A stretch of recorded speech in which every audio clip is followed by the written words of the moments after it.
Hello everyone, welcome to another video. আজকের ভিডিওতে আমরা একটা complete IELTS listening test solve করব। এটা হচ্ছে Cambridge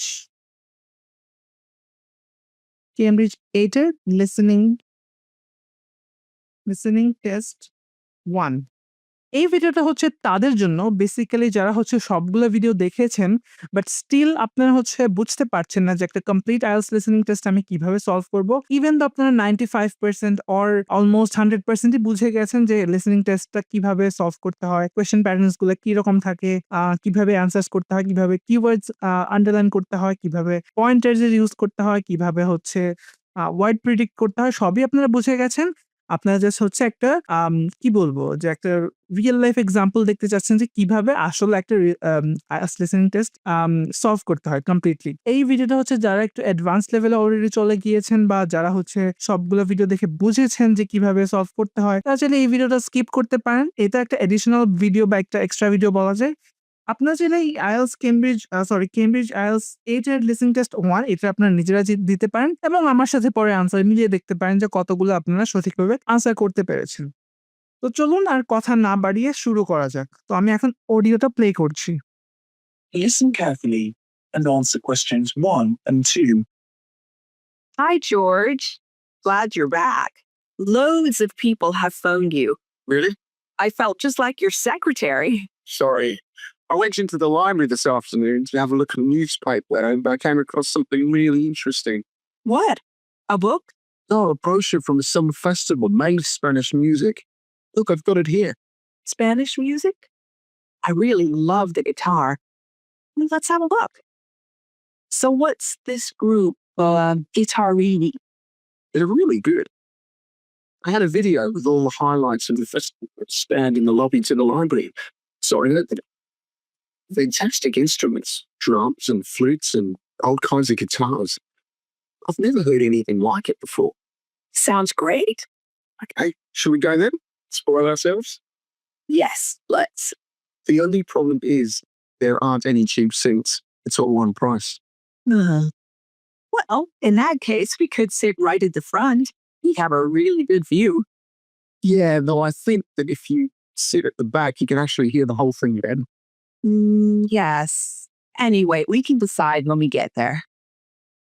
Before you hear the rest of the conversation, you have some time to hear the questions 3 to 10.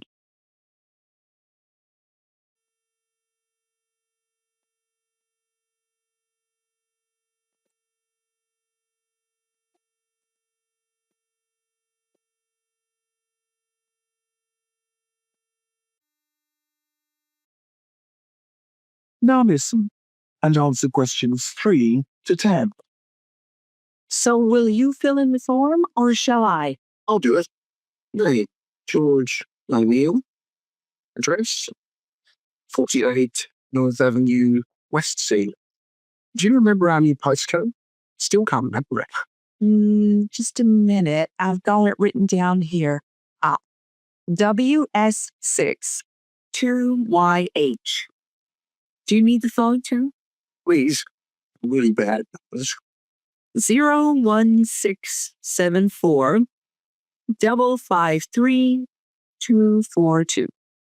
So let's book 2 tickets for Guitarini. Okay. If you're sure, $7.50 each is all right. How do you feel about the singer? I haven't quite decided, but I've noticed something on the booking form that might just persuade me. What's that then? Free refreshments. Really? Yes, look here. Sunday, 17th of June.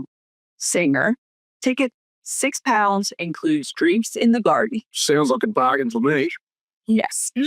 Let's book 2 tickets for that. So, what else? Feeling quite keen now. How about the pianist on the 22nd of June? Ventura. Just remember, that's my evening class number. That's okay. I'll just have to go on my own. We can go to a Spanish dancing guitar concert together, can't we? Yes, I'm sure Tom and Kieran will enjoy that too. Good heavens, £10.50 ticket. You see, we're going to have to go and have food for the rest of the week. We need to book 4. Wish we were students. Look, children, students, and senior citizens get a 50% discount on everything. If only. That is the end of section 1. You now have half a minute to check your answers. Now turn to section 2.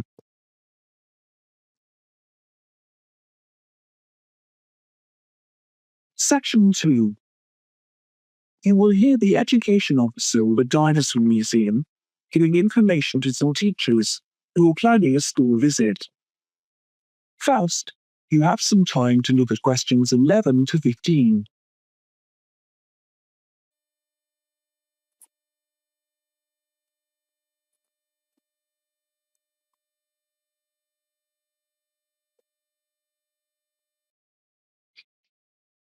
Now listen carefully and answer questions 11 to 15. Hello, and thank you for asking me to your teachers' meeting to talk about the Dinosaur Museum and to tell you a bit about what you can do with your students there. Well, let me give you some of the basic information first. In regard to opening hours, we're open every day of the week from 9 a.m. to 8 p.m., except on Mondays, when we close at 1:30 p.m. And in fact, the only day in the year when we're closed is on the 25th of December. You can book a guided tour for your school group anytime that we're open. If you bring a school group to the museum, when you arrive, we ask you to remain with your group in the car park. One or more of the tour guides will welcome you there and brief you about what the tour will be about. We do this there because our entrance is quite small and we really haven't got much room for briefing groups in the exhibition area. As far as the amount of time you'll need goes, if you bring a school group, you should plan on allowing a minimum of 90 minutes for the visit. This allows 15 minutes to get on and off the coach, 45 minutes for the guided tour, and 30 minutes for after-tour activities. If you're going to have lunch at the museum, you will of course have to allow more time. There are 2 cafes in the museum with seating for 80 people. If you want to eat there, you'll need to reserve some seating, as they can get quite crowded at lunchtime. Then, outside the museum at the back, there are tables, and students can bring their own lunch and eat it there in the open air. Before you hear the rest of the talk, you have some time to look at questions 16 to 20.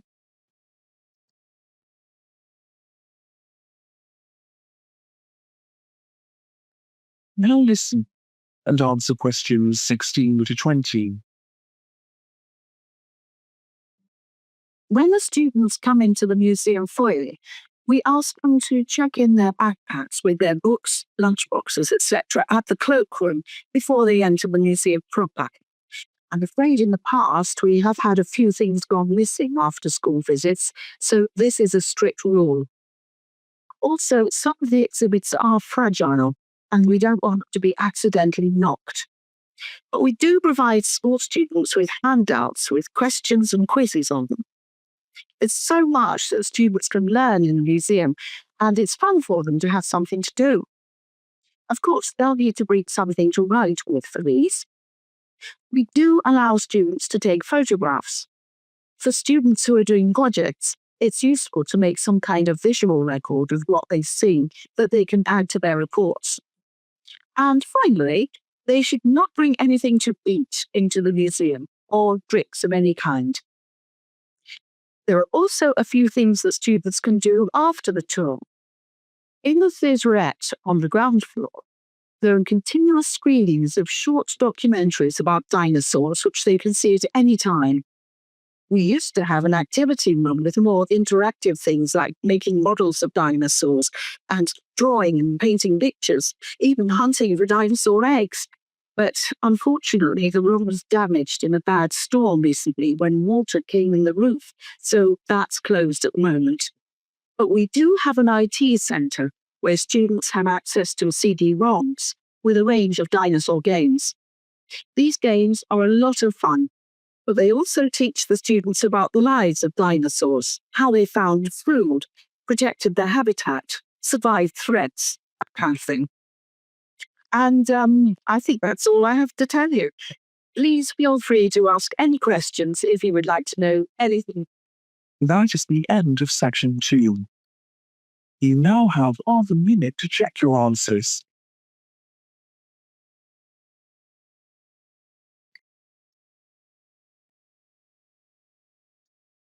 Now turn to section 3.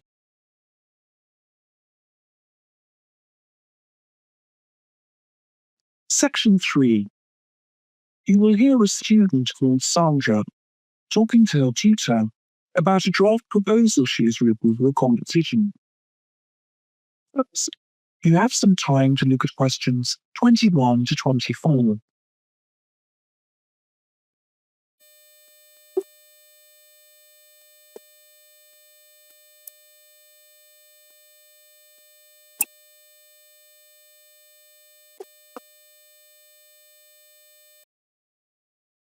Now listen carefully and answer questions 21 to 24. Right, Sarah. You wanted to see me to get some feedback on your group's proposal, the one you're submitting for the Geography Society field trip competition. I've had a look through your proposal, and I think it's a really good choice. In fact, I only have a few things to say about it. Well, even in an outline document like this, you really have to be careful to avoid typos and problems with layout in the proposal, and even in the contents page. So read it through carefully before submitting it, okay? Well done. And I've made a few notes on the proposal about things which could have been better sequenced. Okay. As for the writing itself, I've annotated the proposal as and where I thought it could be improved. Generally speaking, I feel you've often used complex structures and long sentences for the sake of it, and as a consequence, although your paragraphing and inclusion of subheadings help, it's quite hard to follow your train of thought at times. So cut them down a bit, can you? Really? Yes, and don't forget simple formatting like numbering. Didn't I use page numbers? I didn't mean that. Look, you've remembered to include headers and footers, which is good, but the listing ideas clearly is important. Number them or use bullet points, which is even clearer. Then you'll focus the reader on your main points. I thought your suggestion to go to the Navajo Tribal Park was a very good idea. Oh, I've always wanted to go there. My father was a great fan of cowboy films and the Wild West, so I was subjected to seeing all the epics, many of which were shot there. As a consequence, it feels very familiar to me, and it's awesome, both geographically and visually. So it's somewhere I've always wanted to visit. The subsequent research I did and the online photographs made me even keener. Before you hear the rest of the conversation, you have some time to look at questions 25 to 30.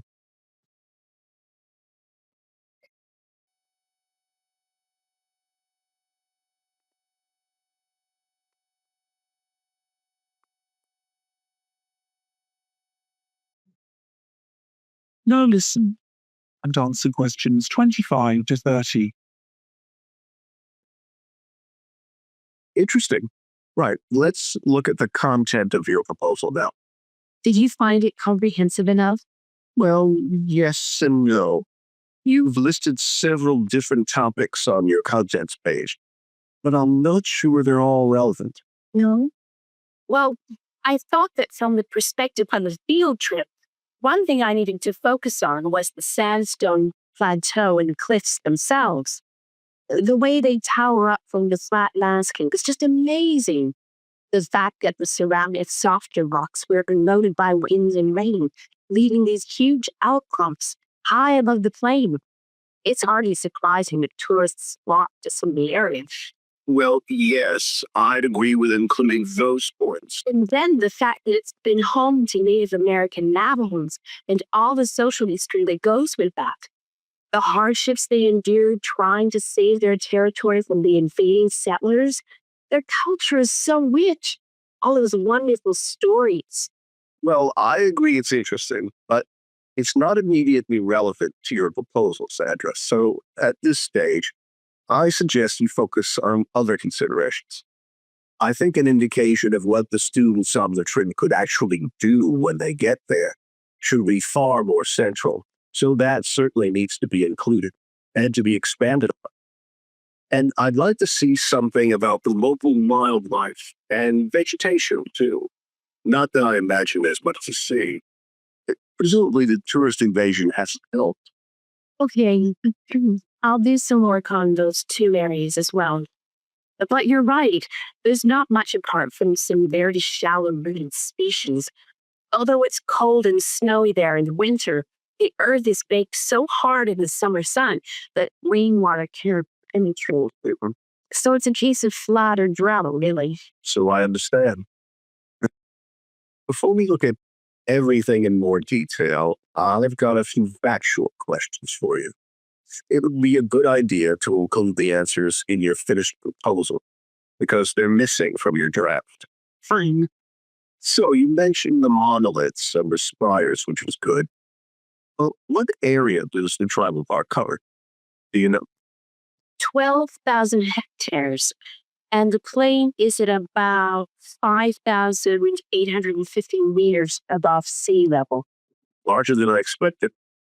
Okay. Where's the nearest accommodation? That's a practical detail that you haven't included. Have you done any research on that? Yes, there's nowhere to stay in the park itself, but there's an old trading post called Goulding quite near. All kinds of tours start from Goulding too. What kind of tours?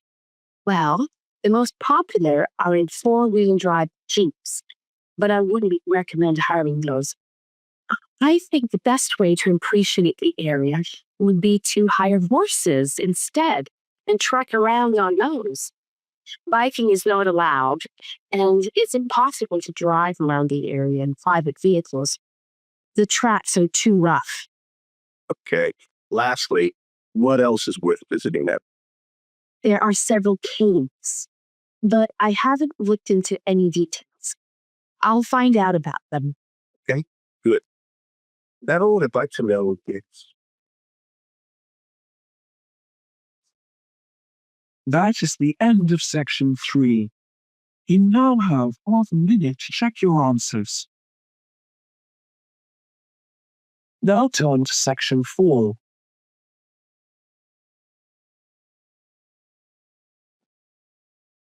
Section 4. You will hear a lecturer's introduction to a geography module. First, you have some time to look at questions 31 to 40.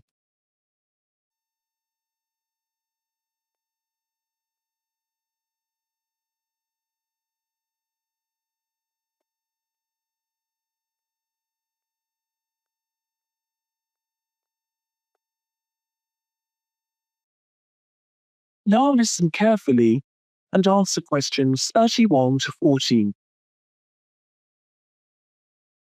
So, welcome to your introductory geography lecture. We'll begin with some basics. Firstly, what do we learn by studying geography? Well, we learn a great deal about all the processes that have affected and that continue to affect the Earth's surface. But we learn far more than that, because studying geography also informs us about the different kinds of relationships that develop between a particular environment and the people that live there. Okay, we like to think of geography as having two main branches. There's the study of the nature of our planet, its physical features, what it actually looks like, and then there's the study of the ways in which we choose to live and of the impact of those on our planet. The current use of carbon fuels is a good example of that. But there are more specific study areas to consider too, and we'll be looking at each of these in turn throughout the semester. These include biophysical geography, by which I mean the study of the natural environment and all its living things. Then there's topography, that looks at the shapes of the land and oceans. There's the study of political geography and social geography too, of course, which is the study of communities of people. We have economic geography, in which we examine all kinds of resources and their use, agriculture, for example. Next comes historical geography, the understanding of how people and their environments and the ways they interact have changed over a period of time. And urban geography, things I'm particularly interested in, which takes as its focus the location of cities, the services that those cities provide, and migration of people to and from such cities. And lastly, we have cartography. That's the art and science of map making. You'll be doing a lot of that. So, to summarise before we continue, we now have our key answer. Studying this subject is important because without geographical knowledge, we would know very little about our surroundings and we wouldn't be able to identify all the problems that relate to them. So, by definition, we wouldn't be in an informed position to work out how to solve any of them. Okay, now for practicalities. What do geographers actually do? Well, we collect data to begin with. You'll be doing a lot of that on your first field trip. How do we do this? There are several means. We might, for example, conduct a census, count a population in a given area, perhaps. We also need images of the Earth's surface, which we can produce by means of computer generation technology with the help of satellite reels. We've come a very long way from the early exploration of the world by sailing ships, where geographers only had pens and paper at their disposal. After we've gathered our information, we must analyze it. We need to look for patterns, most commonly those of causes and consequences. This kind of information helps us to predict and resolve problems that could affect the world we live in. But we don't keep all this information confidential. We then need to publish our findings so that other people can access it and be informed by it. One way in which this information can be published is in the form of maps. You'll all have used one at some stage in your life already. Let's consider the benefits of maps from a geographer's perspective. Maps can be folded and put in a pocket and can provide a great store of reference when they're collected into an atlas. They can depict the physical features of the entire planet if necessary, or just a small part of it in much greater detail. But there is a drawback. You can't exactly replicate something that is three-dimensional, like our planet, on a flat piece of paper, because paper has only 2 dimensions. And that means there'll always be a certain degree of distortion on a map. It can't be avoided. We can also use aerial photographs, pictures taken by cameras at high altitude above the Earth. These are great for showing all kinds of geographical features that are not easy to see from the ground.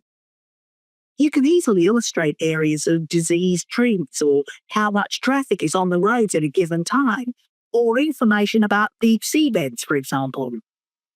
Then there are landsats.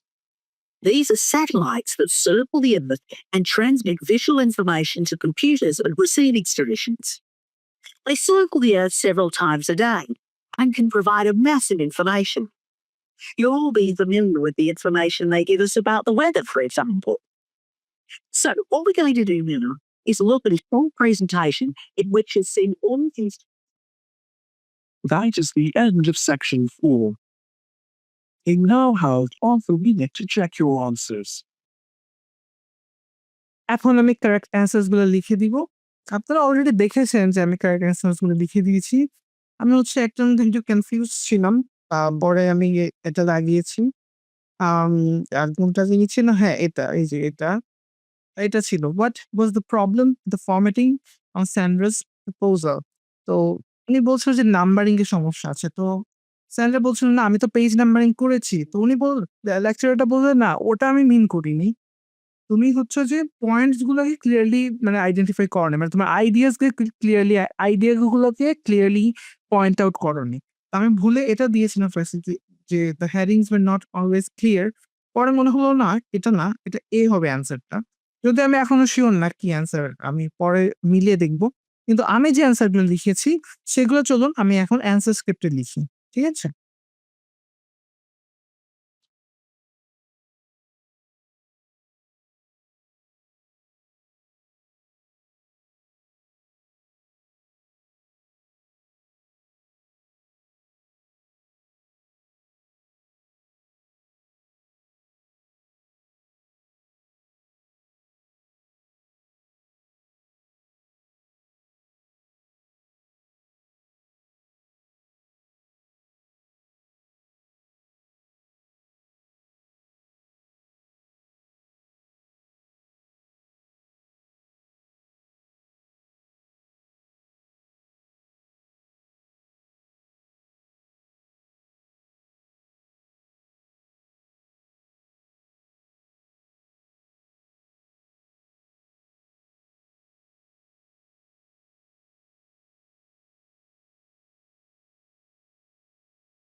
তো এগুলো হচ্ছে অ্যান্সারগুলো। এইভাবে হচ্ছে আপনাদের অ্যান্সারগুলো answer স্ক্রিপ্টে লিখতে হবে। অলওয়েজ বোল্ড লেটারে বা ক্যাপিটাল লেটারে আপনার অ্যান্সারগুলো লিখবেন। তো আজকের মতো এই ভিডিওটা আমি এখানেই শেষ করছি। আপনাদের সাথে দেখা হবে পরবর্তী কোনো ভিডিওতে। ধন্যবাদ সবাইকে।